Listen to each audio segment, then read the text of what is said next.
17 here. So Comicron released its June, I guess, report, whatever you want. I find the Diamond more interesting than the Comicron. I actually checked it out and found out all about this through the Bleeding Cool thing. But Comicron released June comic sales slightly up, led by Black Cat #1. DC released 24% fewer new comics in the first half of 2019. That's a big, long, kind of chunky title. You would think I wrote it.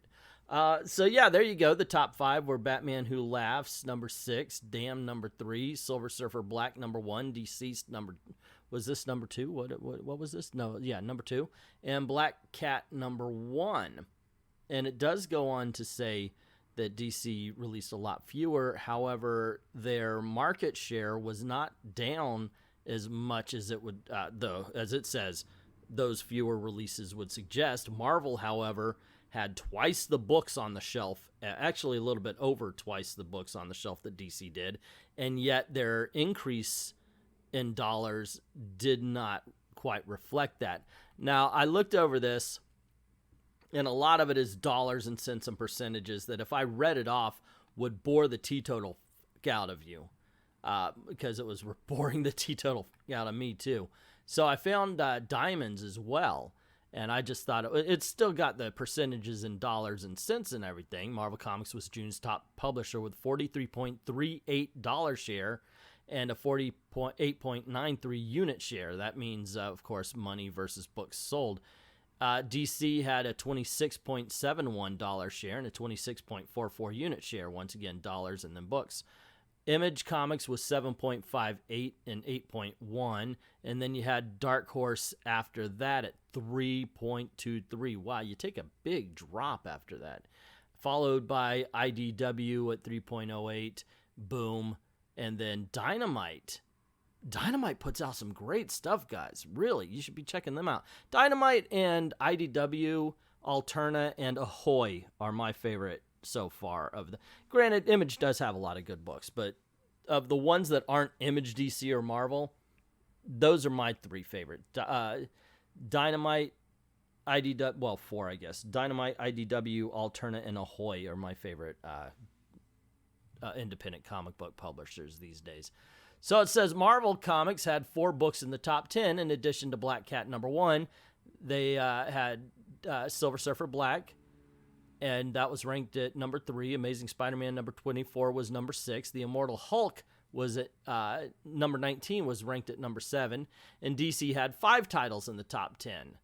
They had Deceased #2 at #2. Brian Azzarello and Lee Bermejo's Batman Damn #3 was at #4. Batman Who Laughs was at #5. Batman 73 was #9, and Batman #72 was #10. A lot of Batman presence here for DC. That does not speak well, in my opinion. Yeah, congratulations for being in the top 10 and for having 5, but that's not exactly strong praise. Look at Marvel's. Silver Surfer, Black Cat, Hulk, Spider-Man. People are interested in different characters. This has got Batman. Deceased, sure, but it's got a Batman cover. There's a lot of too much Batman there. And the thing is I keep pushing and I keep pushing, which means, of course, they're going to put Cecil Castellucci on it. But Hawkman is brilliant, guys. You should be picking that up. If there's just one more comic book that people should be picking up from DC, it's Hawkman. But then again, I think of the other titles. Nightwing, they've pretty much destroyed. Young Justice is not interested. They've messed up Superman. Brian Michael Bendis needs to go, or at least they need to understand that he's not the be-all, end-all of comic book creators. That's just my opinion, I guess. Actually, it's a lot of people's opinion. Image Comics Walking Dead 192 was #8. Among the premier publishers, Usagi Yojimbo was IDW's Publishing's top book for June at 61. Boom Studios had Buffy the Vampire Slayers at #85. Stranger Things 6 #2 as Dark Horse Comics #1 book at 110, and Dynamite Entertainment's Red Sonja Birth of the She-Devil #1 was their #1 book, and it was at 125. And Red Sonja is a great book as well. I've been enjoying that quite a bit. And Amy Chu is quickly becoming one of my favorite writers. Kieran Gillen and Stephanie Hans Die, Volume 1, Fantasy Heartbreaker from Image Comics, the first volume of their modern fantasy series about adults facing the same monstrous evil they faced as teenage role players, was June's best-selling graphic novel. Yay! It's a good story, guys. If you haven't picked it up, recommend you do. Then DC had 5 titles in the top 10.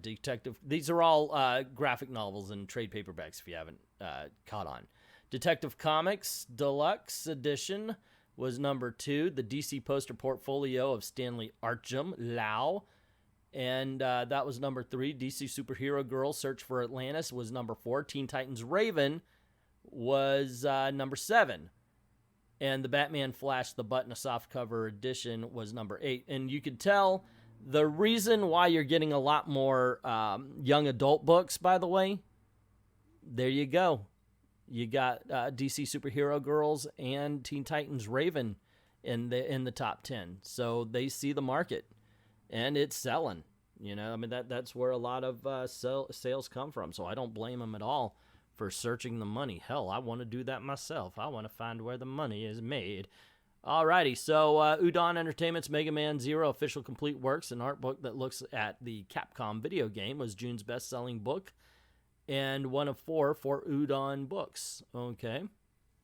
And then also in the top 10, Boom Studios' Jim Henson's Dark Crystal, the novelization, ranked number 10. So I guess that's getting a boost from the Netflix stories. So that's pretty cool. That's pretty cool. Let's see, Funko Pop, DC's Harley Quinn with boombox vinyl figure. Okay, that was the best-selling toy product. I'm not going to go into toys. But anyway, there you go, gang. And it shows us right here. Marvel Comics, 43.38. DC, 26. Wow. And what is that? Now it's getting to stuff I'm not very good at. Comparative sales statistics. I don't understand that kind of stuff. New titles shipped. Marvel shipped out 104 comics versus 50 from DC, 46. Wow, Image and DC are almost publishing the same amount at this point. 20 graphic novels to 11, 1 magazine to 0, 71 to 57 total items. That is something. Wow. And then you get down here where like Oni Press has 5 or 10 total in the entire month. That tells you something, man. Now, this is top 10 comic books by units shipped. Black Cat, number 1, DC. Silver Surfer, Batman, Damned, Batman Who Laughs, Amazing Spider-Man, Immortal Hulk, Walking Dead, Batman 73, and Batman 72. And this is, once again, this is what shops are ordering, though. This isn't what people are buying. So they could have books sat on the shelf. Now, my comic book shop did sell out of Black Cat number 1. Last time I was there, they didn't have them on the shelf, at least I should say. So at least that much. And this is the top 10 graphic novels. Oh, see, this is what I'm talking about. Young adult stuff. Look at this. Superhero Girls, Disney's Descendants 1 and 2 right here. You know, Miraculous Tales, Ladybug and Cat. And My Hero Academia, of course, for the anime, or I guess it's manga lovers. So there you go, gang. If anybody's like, oh, who's reading that? Kids are reading them. That's why it's going. Top 10 graphic novels by dollars. Holy Toledo. 150 for Black. Wow. Alrighty. That's something. So anyway, guys, I'm not going to get into this. But there you go. I think I've talked for long enough. Even I get bored with my voice after a while. Anyway, what do you think about all this? Marvel's still winning, but and it's easy to say they're winning because they put out twice as many. I mean, obviously, that's a big-ass factor. They've got twice as many product on the shelf as DC, so obviously they're going to get twice as many sales, right? Well, not quite. Not quite, tell you the truth, but pretty close. But I do think they need to do a house cleaning. And DC's got to come up with a way to get people interested in their characters that aren't Batman. because there are some good things out there for people to buy. Wow, and definitely try to pick up Hawkman. Anyway, that's my opinion on the whole thing. What do you think? Let me know in the comments below. Don't forget to click like, share, subscribe, hit that notification bell if you haven't done it already, and make sure your notifications are on. YouTube really only pays attention to that anymore, and that's why they're crushing my channel. It's doing really bad. So I do have a Patreon account set up and oh, what is that? Ko-Fi. Thank you. Set up as well. So if you don't mind helping out the channel that way, go on over. Links in the description below. Drop $1 in the till. Or if you want me to work for my money, and I'm more than happy to do so, commission a video. It's easy peasy on Ko-Fi. You can commission a video in any of the categories I do videos on. It's a lot of fun. And so far, so good. I've been enjoying doing everything that's been commissioned, and I look forward to it. And I'd like to thank everybody who's already done that. And to everyone, all of the true believers, thank you very, very much for watching.